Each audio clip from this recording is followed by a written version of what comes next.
Hi, I'm Kristen Davis, and I want to know, are you a Charlotte?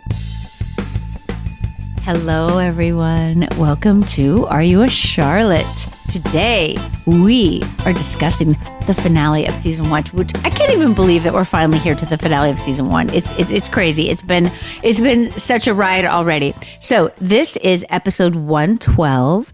It is called O Come All Ye Faithful, and I have the incredible Camilla Luddington is here with us. Very excited. I've already met Camilla here in this very room. Yeah. She also has an iHeart podcast called Call It What It Is, which I've listened and I've been loving. Okay, I'm learning so much with her friend Jessica Capshaw, who also was here, who was lovely. And they're both on Grey's Anatomy or work. Yes. She's now on 911 Nashville. She just announced yesterday she's the female lead of that show. Yeah. Amazing. Yes. Good for her. They're so nice, you guys. And they have a really fun podcast. And also they're on Grey's Anatomy. And that's incredible. And you have been a long time, which also kills me because you're like such a baby. Oh my God. I love that you say that, but no. Really? Yes. No. Come on. Oh, thank you. I mean, I look at your resume and all the things you've done, and I would never think that you would look like such a baby, but you've had quite the career. But you started at 5 or something crazy. I did. I started theater at 5. I knew I wanted to be an actress really young. Amazing. Nobody else in my family had ever done it before. My mom thought I would become like a stage brat, is how she put it back then. Oh, no. Yeah, she was like, absolutely not, And so I just started in theater, and then I went to school I have a cute story actually for you. Tell me. Okay, so I did theater in England, and then I decided that I didn't know what the medium for acting in film was like. It's so different, to stage. So different. So I went to the New York Film Academy. Wow. And I studied there when I was 19. And one day, I'd never seen a TV show film before. I was out on the street in New York, and Sex and the City was filming on the street. Oh my gosh. And I just stood there stalking you guys. Amazing. You were doing a walk and talk with with Sarah Jessica. And I just was like one day. So it's like a very weird moment. What would that have been? This would have been 2003. How great. So kind of like that would have been season 5. Was she pregnant? Did she look pregnant? She did not look pregnant. Okay, interesting. And it was just me and her, or all of us? No, it was you guys. Well, how fun. I know. How amazing. Yeah. Did we seem like we were having fun, or did we seem stressed? So no. Oh, good. Not stressed at all. And I remember thinking about that energy because it just looked easy breezy to you guys. I mean, of course it was. It was season 5, but I remember thinking like in the middle of New York City. Yeah. You guys are able to tune it all out too and have this moment, and fans were watching you, and I was watching. Yeah. It was really cool. Yeah. It is really cool. It's still really cool when we film. But the thing that's so different is back then, and by season 5, I'm not sure how much this would be true, but when we started, it was almost like guerrilla TV making. Like it wasn't like I had been on Melrose Place here and it had been this huge like spelling production, right? Yeah. But when we went there, we often had handheld. We were shooting on Super 16, which is like totally different. And now we have cranes. We have so much stuff because our production value is here, and it used to be here. But I love how we used to be. Like it was special and grainy and very New York looking. Yes. But we could also film really quickly because we had to do pages and pages a day, but we had like 17-hour days was normal. One time we had a 24-hour day. What? Yeah, we just filmed around the clock. Like it was Wait, I have a question. Yeah. As an actor, how did that end? Why did that end up Why happening? and how? Why and how? We still ask ourselves this, Camilla, okay? Because we still have really long hours, not as bad. And now they make us go at 4:30, whereas we used to film until 4:30, or whenever the sun came up, 7:30. We would just film until the sun came up because we would be outside exterior night, right? Right. That was the Sex and the City show itself. And now we're more outside exterior day because of the plot lines, right? So they make us get up in the wee hours and get there. But we still sometimes are like, why are we like this? And we really don't know the answer, except to say that our kind of modus operandi is overly ambitious. I love that. Thank you. I love it. I mean, it's great in some ways and then hard in others, but like, I do think it's the reason for our success and for our continued success. Yeah. Is that we're always kind of overshooting what we actually have been allowed to do. Yeah. Do you know what I'm saying? Yeah. Like, we're just like, we're going to do it all. We're going to try to do it all. And do we always succeed? No, we don't. Sometimes we fail. When you swing big, sometimes you don't, get there. But it's okay. I would prefer that. Are you guys allowed to improvise on the set? No. Oh, interesting. No, like twice maybe we've been allowed to improvise in the beginning. Like there's a scene in the first or second episode when we're talking about our perceived faults. And they left it open in the script because they didn't want to say what they thought we might think our own faults were. Oh, wow. Sweet? That's really, now I have to know. go back and watch that. So did they keep the answers that you gave organically, improvising? Yeah. Wow. Yeah. I talk about my thighs. Oh, Oh, Charlotte, no. Oh, yeah, definitely. Yeah, Oh, that my was the God. bane of my existence for quite some time, which is so silly. But people were very hard on me, very, very hard on me. That's so funny because I watched the finale episode last night. I loved it, actually. I love that was my homework for the podcast because it felt like I said my kids were supposed to be going to bed and I was like, Mommy's gotta watch this show. And it felt like, I was like, listen, you guys, I would love to be giving you a bath right now, but I've got to watch Sex and the City. I love it. And I was like, yes, I was literally in bed, like blanket to That's hear. how I watch it too. But you are gorgeous and you look so, everyone would say children. fetus, baby. Beyond. It's so crazy to me. And then I had to look up how old all you guys were. Because I'm like, we're in our when did you 30s. start? You're like early 30s. I mean, I think I was either 32 or 33. I'm the worst. Like people are like, what year was that? I don't know what year it was. Like, also once we started, it's a blur, but I know we were all over 30. Kim, a little older than us, which, I think is a known fact. Kim's was 40. It said 42. The internet said 42, which is only a year older than me. Right. And I was Oh my like, God. wow, oh my God, that's the role I would play. Really? You're a Samantha? No, I'm not. I'm not a Samantha. And by the way, no, I'm just saying age-wise, No. I would be like the one for all the, the little, this is kind of like on our No. show, we have the interns and then we have the Oh, older. right. So it's like me out with the interns a little bit. No, I thought about this because of your podcast title, Yeah. Who I Am. You did. That was great. And I've decided it changes through the years. Yes. Right now, probably more of a Charlotte. Oh. Yeah. Because you're in like married I'm kid in life. the married life. I'm in like the mommy mode and trying to make it all work. Right. But then I think I would have thought I was a Carrie. And then I watched the episode last night. Not that this is going to sound really weird because the episode last night, which we'll get into, I have not had the Miranda experience in that episode.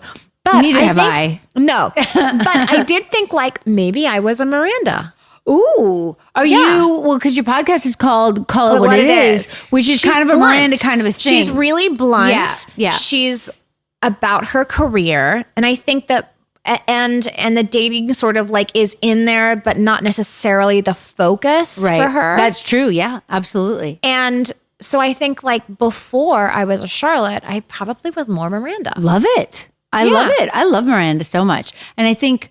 There was kind of a thing for a while there was a thing for a while about Charlotte being the prude, which is hysterical when you actually look at all the things that Charlotte does early on. Yes. It's not that prudish. Yes. But there was also a thing where Miranda was thought to be like too uptight or, like a hard ass or whatever. I don't know how to put it. And there became a thing where everyone was like, we're all Mirandas, Miranda's wonderful, which I think is true, right? But it is interesting culturally to look at what has been kind of the in thing to be. And then I think everyone thought they were a Carrie. And then there was like this thing of like Carrie's narcissistic, which I find really weird. Yes. And we're going to deal with that when we have Sarah Jessica on. Yes. But I don't personally find that to be true at all. I think that because we're hearing her voiceover and her... We're just let in a little bit more. Yes, right? Exactly. Yes. And she's a searcher. She's searching, actively searching and investigating, right? So like she's searching for herself, but she's also, investigating. I recently had Candace on who was, wrote the original column. And she still is up there with the facts. Like this many women are single now. This percentage of, women over 40 are single. Like I was like, oh, you're still at it. Like it's amazing. Yeah. But that's just really who she is. And she's still actively writing. But, she's like a journalist, anthropologist in a way of like, what are the trends? What are the social trends? And so Carrie's that, but she's also on this quest for love and really kind of for her own I think where we get to, though we're not really there at the end of season 1, though she does end the show with an amazing quote, which we'll get to. But, it's about, Michael Patrick would always say that it was really about all of our characters search for completely loving themselves, loving and accepting themselves. I agree. Yeah. Which is, such a great, universal, incredible message. But when we began, we didn't know that. We were just like, oh my God, we're on this crazy show and we get to stomp around New York. You know what I mean? Yeah. Which is I'm so happy that you saw us filming back in the olden days, because we sometimes we're like, remember when we used to just wheel the lights down the block? I feel like in my memory, this is a million years ago, clearly, but in my memory, there were no like huge light setups, definitely no crane. And it was just like steady cam, maybe like this, Yep.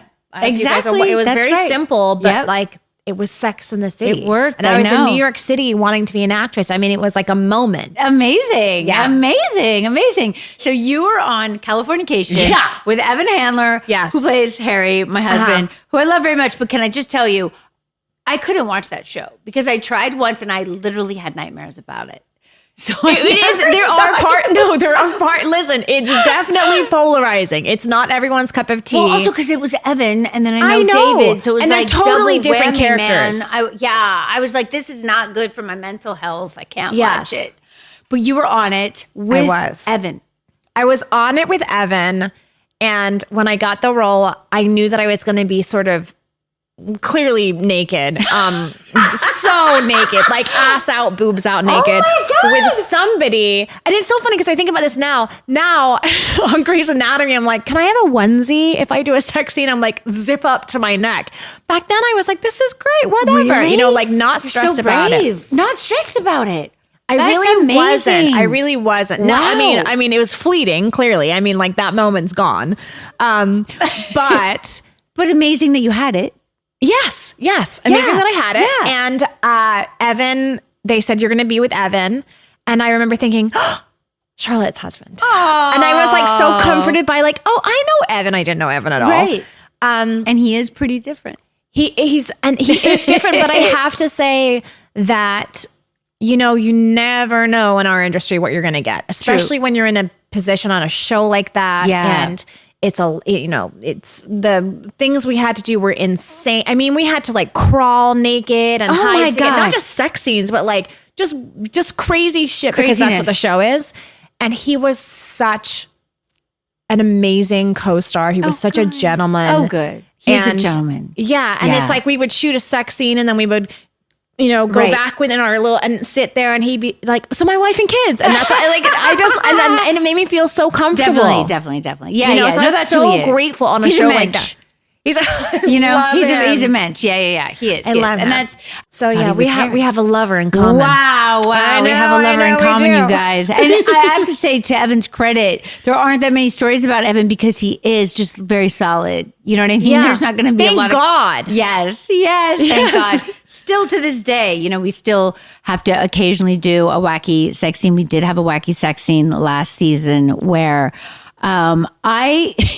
sometimes you read something and you're like,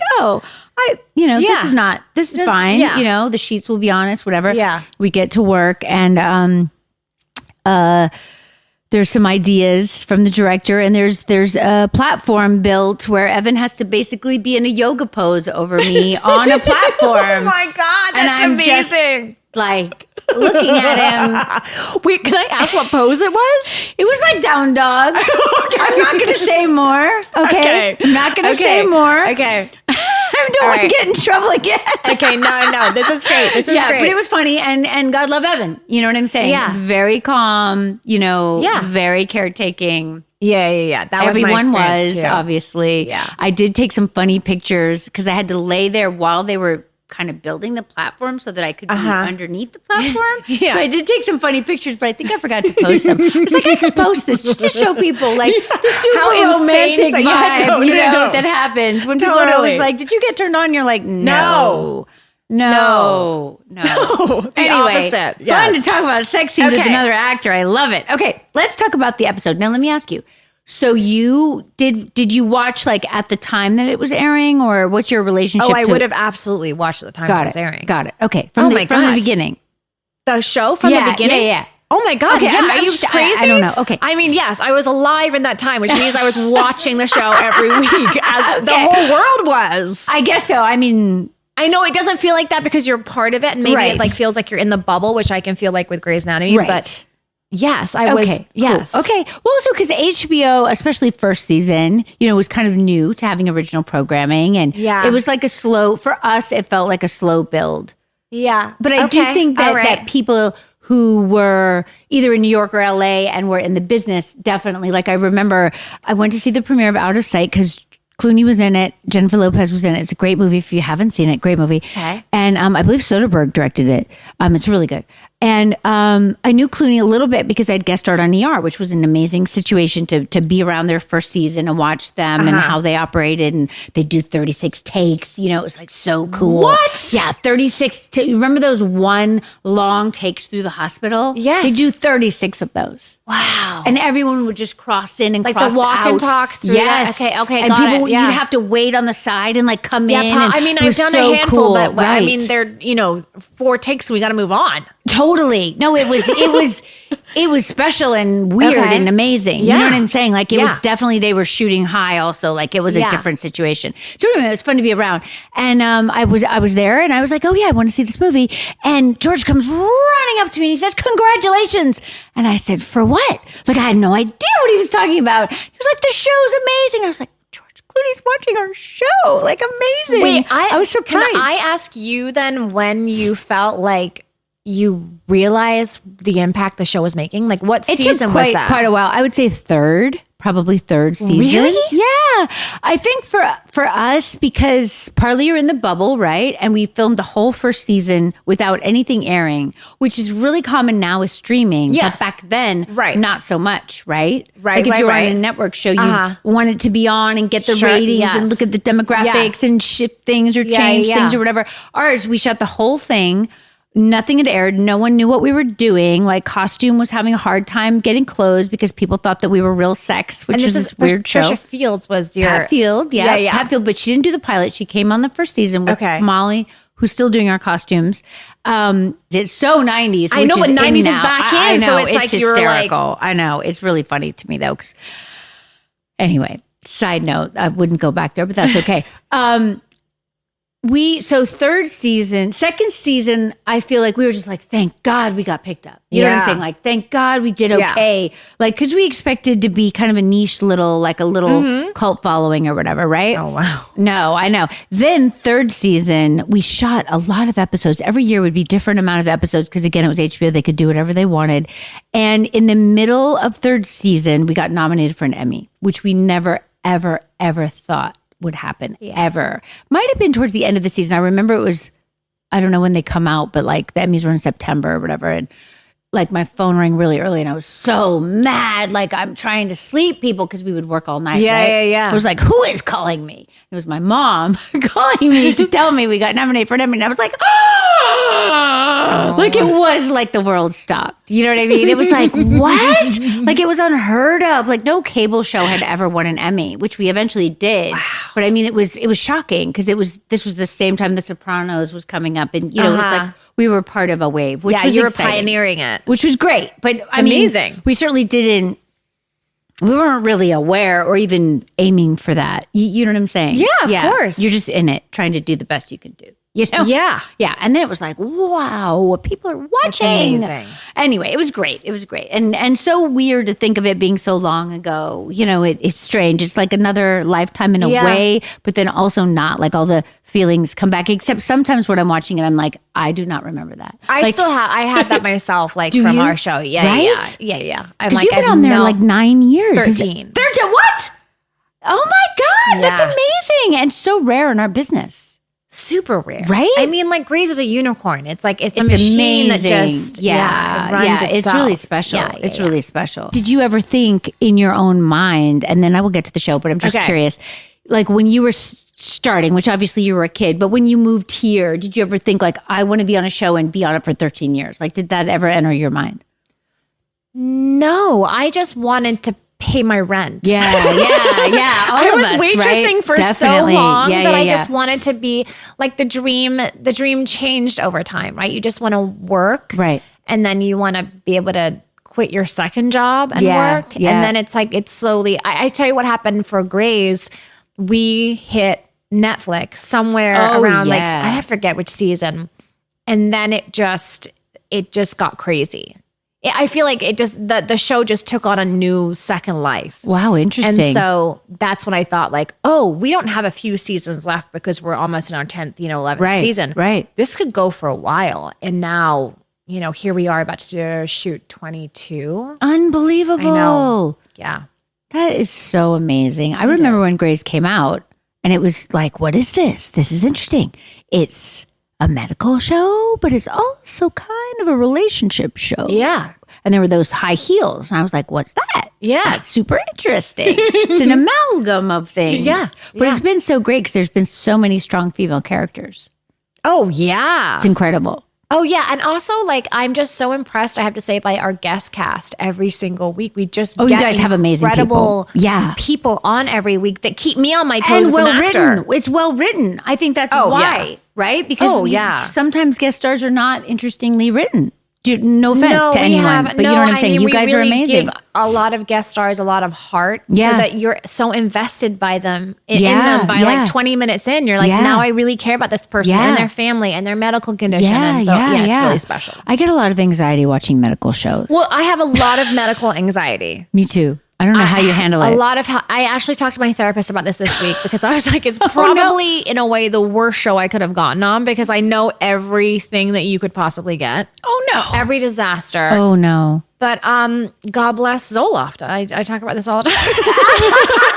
I'm a Zoloft girly, and it helps with my anxiety. Whatever works. I tried to watch The Pit, and I was like, I can't watch. Can't watch that. I mean, God bless him. I know that feels. I have enough of it on our show. I bet, and I love our show, but I don't need to go home and then watch more medical emergencies. I mean, no, and like I already wasn't, but it's on Max, so I felt like I should. I love Noah Wiley. Do you know what I mean? And so I was like, let's see. I was like, no. Also, I can only watch in that tiny window since the kids have gone to bed, right? So it's right before my bed. It's only a tiny window for me. Yes, and I can't have that be. No, I agree. It's not good. This is why I love reality TV. This is why I watch The Housewives. I mean, people tell me this. I have never seen The Housewives. You gotta which see Andy The gives Housewives. me a terrible time. I know. I have never seen The Housewives. I feel like Sex and the City sort of inspired a show like that too. That is sweet. That is sweet. We know Andy Cohen really well, and so I guess on some level we could take credit for it. But I don't know. I think it was really just the magic of Andy. You know what I mean?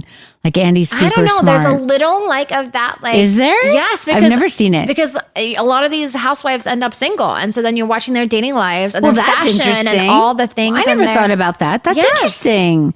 See, that's weird. Like, they just get divorced during the show?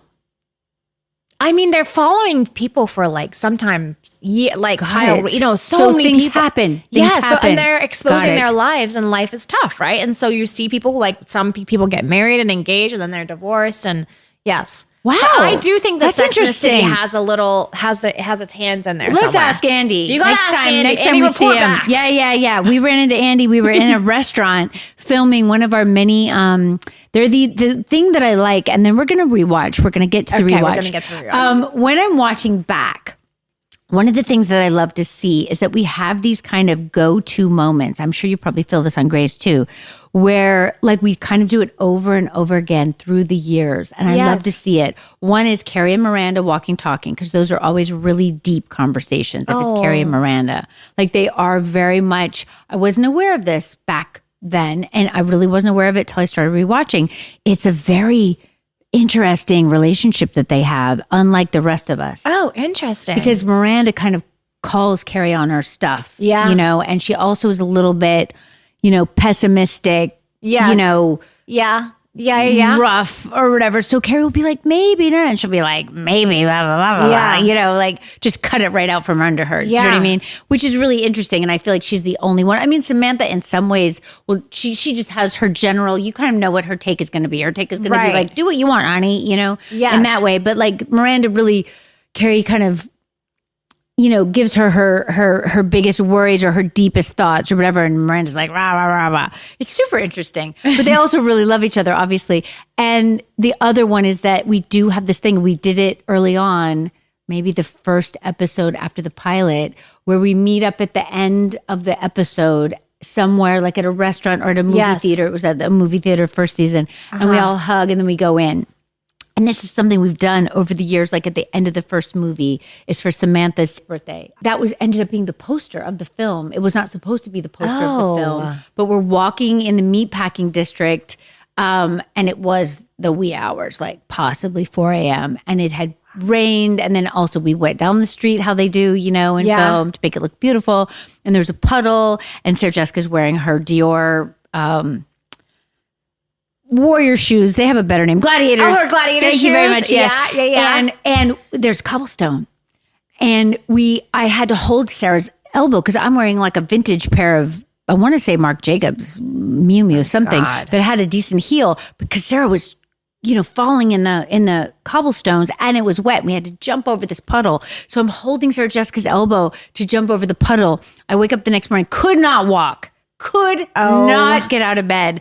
Like one whole side of me was just like in a total spasm. Do you know what I mean? So whenever I see that poster, I laugh because I'm like, well, at least it was worth it. It's the poster for the film. It's the one sheet, right? I'm laughing at this story a little bit because you're like the glad and the vintage margin. And I'm thinking about how we get to change out our sneakers on the show probably every 2 years, right? And they're like, here are some Adidas, and I get I'm like, oh my god, Adidas! Like, but so I excited. bet your feet are doing a lot better than ours. Yes, but I don't know if it's worth it. I don't know. Every morning when I wake up, my right foot is numb. Would I take numb for vintage Marc Jacobs? I might. Okay, fair enough. Do you know what I mean? Like, that's true. I just sometimes feel guilty. Memories. I feel guilty. That's true. And I mean, look, they're amazing. They're amazing shoes. We get amazing shoes. But people are always like, how do you do it? I'm like, pain. Okay, pain. No. Pain. Like pain. But so and neuropathy. exciting. You know what I mean? Yes, it is exciting. I mean, we're spoiled rotten. Yes. No doubt. No doubt. But anyway, we meet up in that scene after jumping over the puddle in the middle of the night.